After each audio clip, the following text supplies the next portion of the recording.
rocheuse et sableuse de Californie. Le zikage de vous présenter cette espèce carnavière qui disparaître à la fin du 19e siècle. En 1900, pour remédier à cela, les autorités américaines ont décidé d'en interdire la chasse. Depuis, grâce à cette protection, les effectifs ont commencé à augmenter. Puis, en 1980, un sanctuaire marin a été créé au large de San Francisco. C'est la réserve des îles du Détroit. C'est parce que le spectacle va commencer. Bonjour à tous. Alors, durant cette animation, nous allons vous présenter 3 de nos 7 otaries. Les autres étant rentrés pour exécuter d'autres exercices dans les locaux. Alors, on va commencer par la présentation. Donc, celui qui reste sur les rochers, c'est Xino. Xino, il est âgé de 21 ans. Il nous a rejoint ici en 98. Et il est donc ici depuis 18 ans, presque 19 ans maintenant. Et donc, ils vont participer chacun un petit peu à l'animation. À côté de lui, nous avons Speedy. Speedy, lui, est âgé de 22 ans. Il pèse près de 220 kg.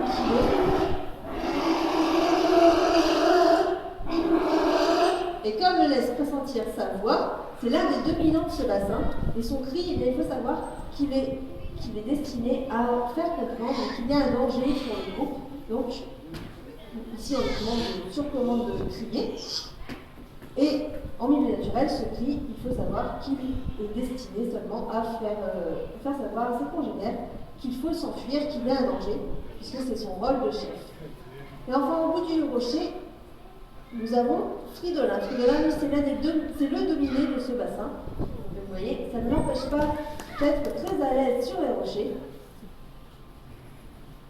puisqu'il pèse quand même 150 kg et il est très adroit. Il adore faire des exercices dynamiques. Donc Xino va vous rejoindre, et après avoir entendu la voix de Speedy, eh bien c'est Xino qui va vous faire entendre la sienne. Alors Xino, qu'est-ce que tu vas nous dire?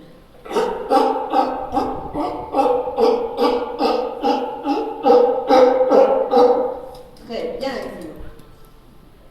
Donc vous voyez, la voix de Speedy est très différente de celle de Xino, puisqu'elle n'a pas le même sens. Donc Speedy, je vous ai dit que c'était pour prévenir le groupe, et Xino, lui, c'est vraiment pour communiquer. C'est une discussion, tout simplement. Il va discuter avec ses petits camarades, leur dire, par exemple, qu'il y a un banc de poisson à tel endroit, ou ce genre de choses. Et est-ce que vous connaissez le nom, comment on appelle ce cri? Non, vous n'êtes pas marrant. On appelle ça un aboiement, comme le chien. Puisque comme le chien, eh bien, l'otari arrive à se déplacer à quatre pattes. Il y a de nombreuses similarités entre ces animaux, puisque au départ, on croyait que les otaries, eh bien, c'était des chiens qui s'étaient tout simplement perdus dans la mer et qui s'étaient adaptés. C'est totalement faux, c'est un cousin très très éloigné, mais eh bien, ce ne sont pas des chiens qui se sont adaptés. L'ancêtre de l'otari, en fait, ressemblait plutôt à un blaireau. C'est pas tout à fait la même chose. Et donc, les otaries, elles n'ont pas des pattes, elles ont des flippers. Voilà, je vous montre Xino. Et c'est une des caractéristiques qui les différencie de leurs cousins les phoques, puisque sur nos côtes, eh bien, on a la chance de pouvoir observer des phoques. Très bien, Xino. Et les phoques, eux, ils n'ont pas de grandes nageoires comme les otaries, ils ont de tout petits flippers qui ne leur permettent pas de se déplacer à quatre pattes comme les otaries, mais seulement de ramper. Les phoques, eux, sur la plage, ils vont plutôt avoir cette allure-là et devoir se déplacer en rampant. Vous avez bien Xino. Et la deuxième différence qu'il y a entre les phoques et les otaries, eh bien, se situe au niveau de la tête. Ce sont les oreilles. Les otaries vont avoir des petits pavillons externes, des oreilles externes, alors que les phoques, eux, ils vont avoir seulement des trous auriculaires qui vont leur permettre également de pouvoir nager sans avoir de l'eau qui pénètre dans leurs oreilles et de pouvoir les protéger bien également de la pression de l'eau lorsqu'ils vont chasser très profondément. Xino m'a quitté. Xino. Alors le temps pour moi de le récupérer. Xino. Voilà. Et Xino, eh bien, il va commencer commencer par vous montrer un petit peu comment on a appris les différents exercices qu'on va vous présenter à nos otaries. Parce qu'il faut savoir que quand ils sont arrivés en 98, ils n'étaient pas du tout entraînés et donc il a fallu tout leur apprendre.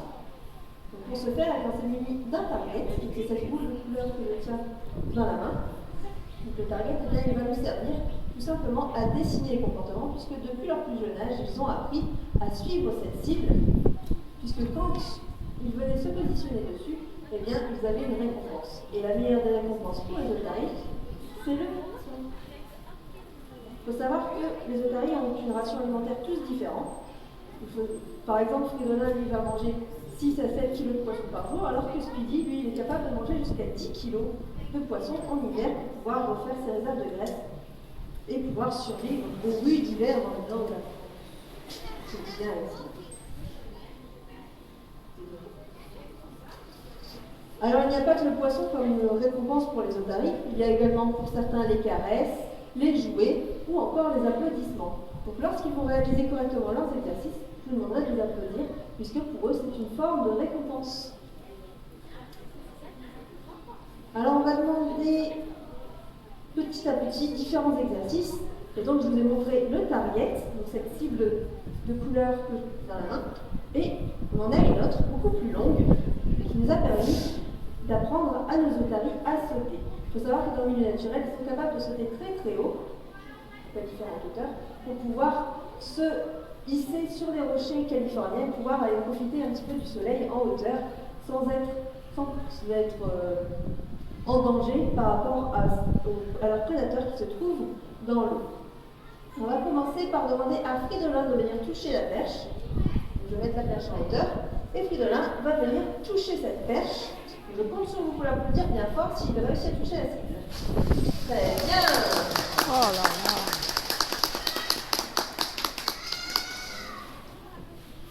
Maintenant, on va demander à Speedy. Alors, pour la petite info, il y a presque 60 kg de différence entre Speedy et Fridolin. Alors, votre avis va sauter plus haut ou moins haut? Moins haut? Oula, ça c'est un peu haut là. Bravo! On va lui redemander. Ah, je mets ma cible. Et Speedy, eh bien, le temps pour lui de se concentrer, de se positionner. Vous allez voir qu'il est capable de sauter très très haut puisqu'il adore ces exercices dynamiques. Ça lui permet eh bien, de se dépenser, de dépenser les 6 kilos de poisson qu'il peut manger par jour. Très bien pour Speedy.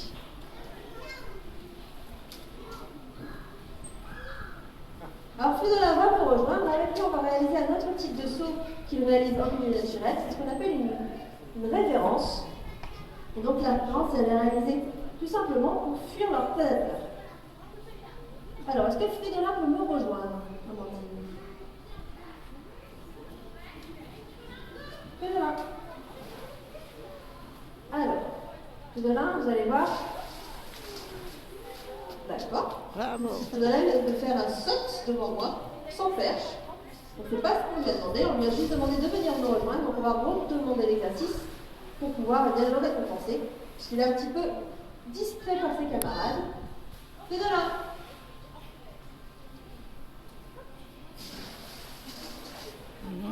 Donc on va changer de méthode. Je vais reprendre mon target et je vais l'appeler au niveau de l'eau. Comme ça, il va savoir qu'il ne peut pas sauter, mais juste me rejoindre. Il est un peu distrait en ce moment. Alors, il se remet en position. Voilà. Je vais demander un petit exercice pour lui changer les idées. Fridolin.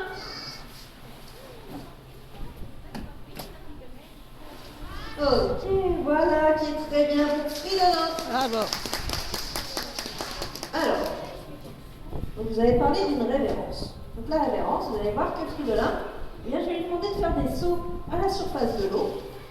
Et ces sauts, ils sont réalisés en milieu naturel pour fuir leurs prédateurs qui sont les orques et les grands requins blancs. Bravo! Donc ils vont sortir de l'eau de cette façon pour pouvoir échapper à leurs dents, à leur mâchoire acérée et pouvoir également s'enfuir tout simplement. Bravo! C'est très bien.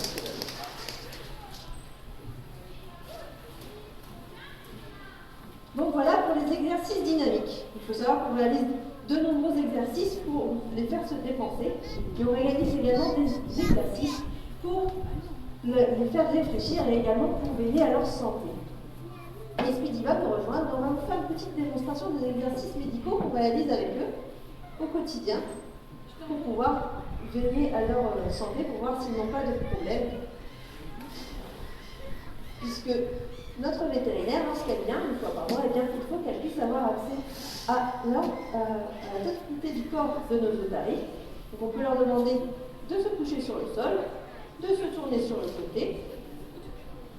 Et ainsi, eh bien, on va avoir accès à son corps. On va pouvoir réaliser par exemple des échographies, des radiographies et pouvoir également vérifier l'état du pelage pour voir s'il n'y a pas de petites blessures puisqu'il arrive, puisqu'il y a une hiérarchie, qu'il y ait des petits conflits entre eux.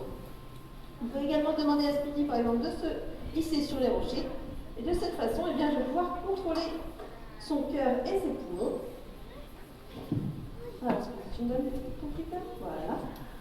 Et ainsi, je vais pouvoir vérifier son cœur, écouter son cœur, écouter ses poumons. Et je peux même lui demander de souffler sur commande.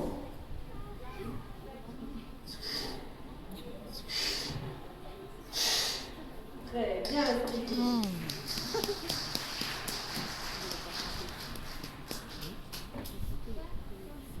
Alors ces exercices, eh bien, ils ont surtout un effet pour notre vétérinaire, mais au quotidien, eh bien, on va pouvoir vérifier l'état du pelage et on va pouvoir également leur brosser les dents. C'est pas une blague, on leur brosse les dents quotidiennement afin de pouvoir éviter le développement de tartre sur leurs dents, puisque en milieu naturel, eh bien, le développement de tartre, voilà, eh bien, c'est une des causes de mortalité principale chez les otaries, puisque avec une plaque de tartre qui se dépose sur leur mâchoire, eh bien, ils ne vont pas pouvoir se nourrir correctement ni se défendre. Et donc les dents vont casser et c'est un gros problème chez les otaries.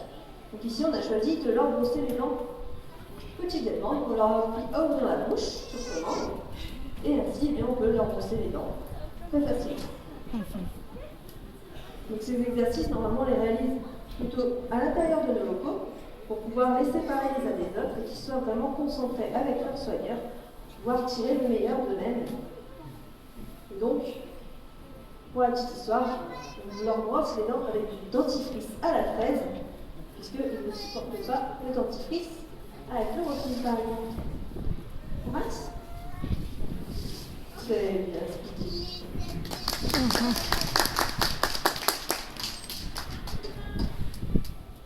Alors, vous avez vu nos otaries avoir des examens médicaux, vous les avez vus se dépenser. Est-ce que vous voulez les voir réfléchir? Donc, je vais positionner sur le décor différentes formes. On va demander à nos otaries de venir reconnaître la leur. Alors, donc ce sera Xino et Fridolin qui feront cet exercice. Donc on leur a appris à venir se positionner sur ces formes. Tout d'abord pour les placer sur le rocher, puisque vous avez pu remarquer que durant cette animation, chaque animal est venu se positionner chacun sur un rocher bien précis. Et ceci, eh bien, grâce à ces formes, puisque chacun a la sienne. Donc on va d'abord placer les formes sur les rochers.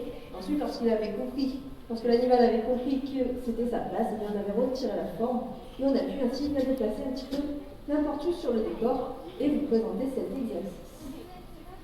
Donc on va demander tout d'abord à Xino d'aller retrouver son sablier. Alors il se concentre. C'est parti pour Xino. Alors il cherche. Alors, vous voyez, il n'y a pas de tricherie. Ils ne savent jamais où sera positionnée leur forme, puisqu'on la déplace à chaque animation. C'est bien, c'est bien.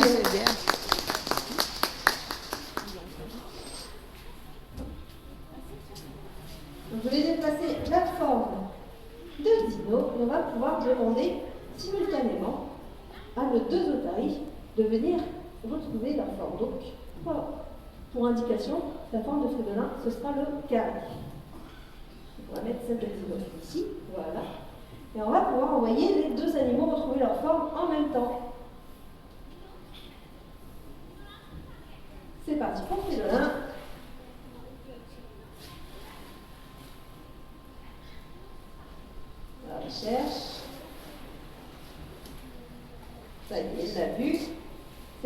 pour Zino. Bravo.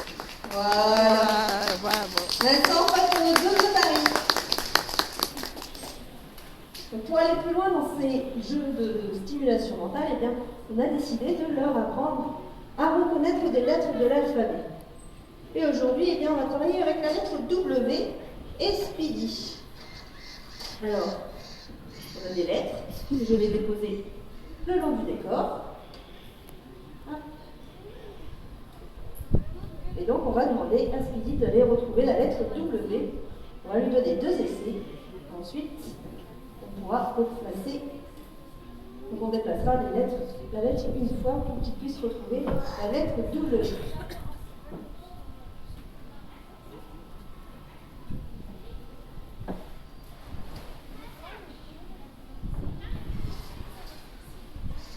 Très bien pour Speedy. Bravo.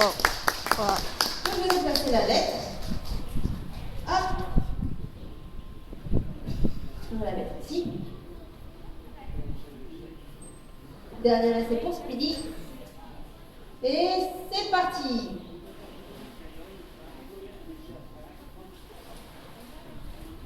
Et c'est sur ce soir qu'on va chercher notre animation. Et ça vous va être un agréablement en compagnie de nos lions de mer. Ma collègue Amandine et moi-même vous souhaitons une bonne fin de visite à Médicat. Et à très Intelligent. bientôt. Au revoir. Ouais. C'est fini.